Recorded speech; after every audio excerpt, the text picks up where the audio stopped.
Okay, Shalom. Kohala Yahweh Bashim Yahweh Shai Bahashim Kakwadash. Double honors to the apostles and to the elders that by the Spirit taught us this beautiful truth. Just want to say the water to all the Akim and Akwapim that's out here sincerely keeping the law / commandments of Yahweh Bashim Yahweh Shai to the best of their ability.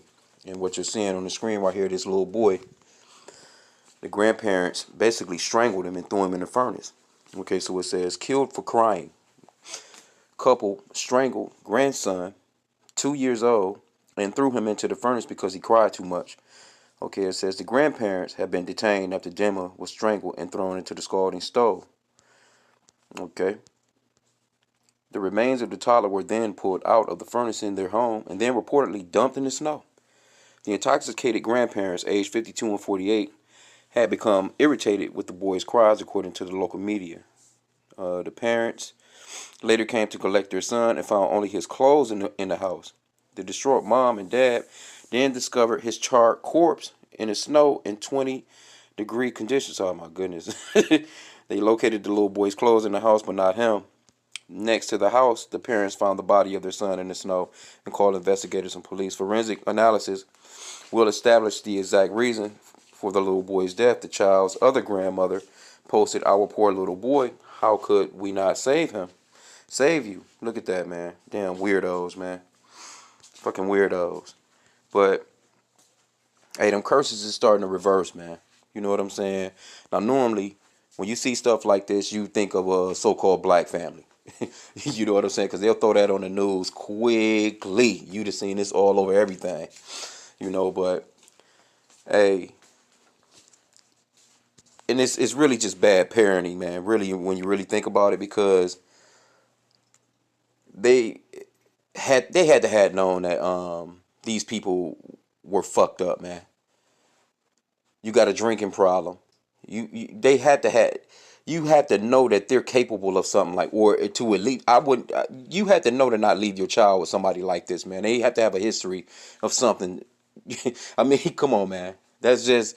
But you know, these young ass parents, they leave their kids with anybody, man. You know, they leave their kids with anybody. And the kids are getting molested. All types of things are happening to them. It's people, man, that'll leave their kids with people for months at a time, man. Just bring them a little money by here and there. You don't know what's going on with them. You know, I had a friend like that one time, man. Her mother was dropping her off. And, man, the guy was doing all kinds of stuff to her as a baby, man. All kinds of stuff. She was dropping her off at some dude's house, man, with a whole bunch of kids there. A whole bunch of parents was doing it. I guess he was kind of like, you know, one of those, basically, them pedophiles, man, that's just, you know, you don't know that he's one of them and he's just good with everybody. Oh, bring the kids on over. I'll keep the kids. You know, and this, that, and the third, man, he was ravishing them kids, man. That girl, and right now to this very day, she's fucked up as a grown-up, man. Because she used to tell me about it. Like, damn, you know, but you can't leave your children with everybody. Not even your parents, man. You can't leave your children with your aunties, your uncles, your brothers, your sisters. I mean, if you know the lifestyle that they live, it's not wise to do that. It's just not wise, man. Let me see. Let me get this one scripture.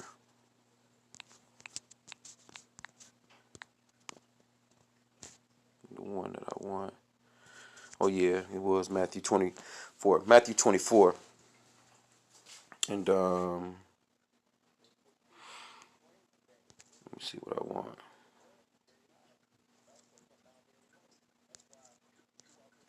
Let me see here. Yeah, let's get 24. 24 and 12. Matthew 24 and 12. And because the iniquity shall abound, the love of many shall wax cold. And that's pretty much what's going on in this day and time, man. The love of many have waxed real cold, man. Hey, every time most of the stuff you see on the news, man, with violence and crime, man, is family on family stuff these days. Anyway, I mean, especially with this COVID thing going on, you know, this disease got everybody all bunched up, and now that you have the money running out for people assistance, you know what I'm saying. Now a lot of people have to move back in with their parents. And supposedly, you know, you don't want people to be grouping up, but the disease is causing everybody to go and group the hell up. You know, you don't went from 3 people in the house. Now you got 2 other families in the damn house. Brother then came home with his 3 kids. Sister then came home with her 3 kids. The damn husband. I mean, it's like everybody is packed into these houses like sardines now. And, you know, you got a lot of aggravation going on. People don't know what the hell to do. They drinking more. They smoking more. Damn suicide hotline is through the roof. I mean, man, Yahweh Bashem Yahushua is doing a work on this place, but this is some evil right here, man. But I mean, you see it. But like I said, at the same time too, because they want to try and front like they're white people. They're not actually white. They're actually red. Look at this baby's face. This baby is red. The snow is white. But they have this false social construct that they're white people and that they're, that we're black people, so, and there's no such thing as white or black people. You're either lighter shades of brown to darker browns, or pinkish to reddish colors like this baby is, but that's some cold shit to do to your grandbaby. But like I said, how can you not know that they get drunk enough to do this, man? You have to know that. They have to have a history of this, man. They got to have a history of this. But like I said again, I just wanted to just bring this out because, for one, we're not the only savage ones on the planet. They be fronting like we're just so damn savage. But when it comes to them, it's just, oh, look at it. Like, come on, man. Come on. It's just real, man. I mean, we have to let's just keep it real. This is crazy, yo. This is crazy, man. This is crazy, man. But that's them curses coming back, Why would you leave your baby with somebody like that, man? You have to know these fucking people was crazy. Let me see here.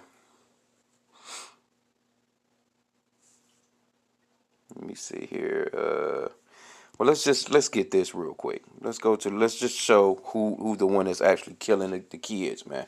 Because it's the Lord. The Lord actually had judgment on that baby. And I know you could say, oh, well, why? He's a baby. He didn't do any. But hey, you have to realize that people come back into a different body from a past life in the scriptures. You're sent back on this earth to serve out your judgment. And ain't no telling what he done in his past life. But this is Deuteronomy 32 and 39. See now that I, even I, am he, and there is no God with me. I kill, I make alive, I wound, and I heal. Neither is there any that can deliver out of my hand. So the Lord killed that baby, man. I know the Christian church will tell you Satan this, Satan that, but hey, you got to give the Lord his props, man. The Lord is the one that's doing all the killing, man. Satan is just an employee. He's just an employee for the Lord. This is Isaiah 45 and 7. I form the light and create darkness. I make peace and create evil. I, the Lord, do all these things. So the Lord, he's the one that created evil and peace, man. Bad times, man. If there's a storm coming through, if there's an earthquake, or if there's anything, because he said he does that. As a matter of fact, let me get that. It's like y'all get it in the Apocrypha. The Lord created evil spirit. He created spirits for vengeance. Let me see if I can get that real quick, Salakia. Because see, the Christian church, they'll have you thinking that the Lord he loves everybody. He's just some stupid God that just naive. He loves the sinner, but he hates the sin. All that crap, you know what I'm saying? But this is Ecclesiasticus in the book of Sirach, in the Apocrypha, chapter 39, verse 28. There be spirits that are created for vengeance, which in their fury lay on sore strokes. In the time of destruction they power out their force, and appease the wrath of him that made them. So the Lord made these things to appease his wrath. Fire and hail and famine and death. All these were created for vengeance. Teeth of wild beasts and scorpions, serpents, and the sword, punishing the wicked to destruction. They shall rejoice in his commandment, and they shall be ready upon earth when need is, and when their time is come, they shall not transgress his word. So the Lord killed this little boy, man. Now, like I said again, I mean, I know that may sound harsh and callous, but the scriptures is the scriptures, man. Let's just keep it real. You know what I'm saying? And Esau Edom is the wicked that the Bible speaks of anyway, so that don't even surprise me, man, that happened. You know what I'm saying? Because they do a lot of that, man. But, when it hits the news, they switch the story around like, as if, oh, they made a mistake. Oh, they were not really like that. It was just, we don't know what really happened. They're the sweetest people. But in the meanwhile, their asses is wicked as hell, man. Just straight up. Let's get Amos 3 and 6, though. And this will be my last precept. When I seen that, I'm like, hey, you get used to it, man. When you in this truth, you come into these scriptures and you really start to understand Yahweh Bashem Yahushai and understand that, hey, he's a killer. hey, it makes you really reverence him, man. You know, because people don't have no fear of the Lord, man.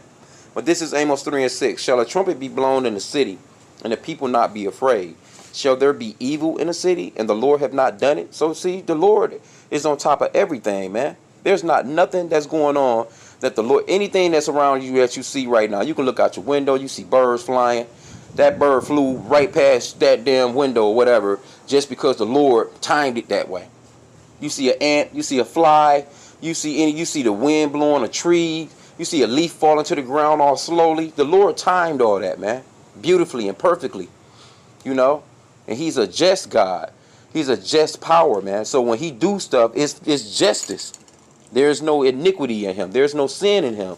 He created all this stuff, and he can do what he pleases with it, you know. So with that, I just pray that the lesson was edifying. Kwam Yashala.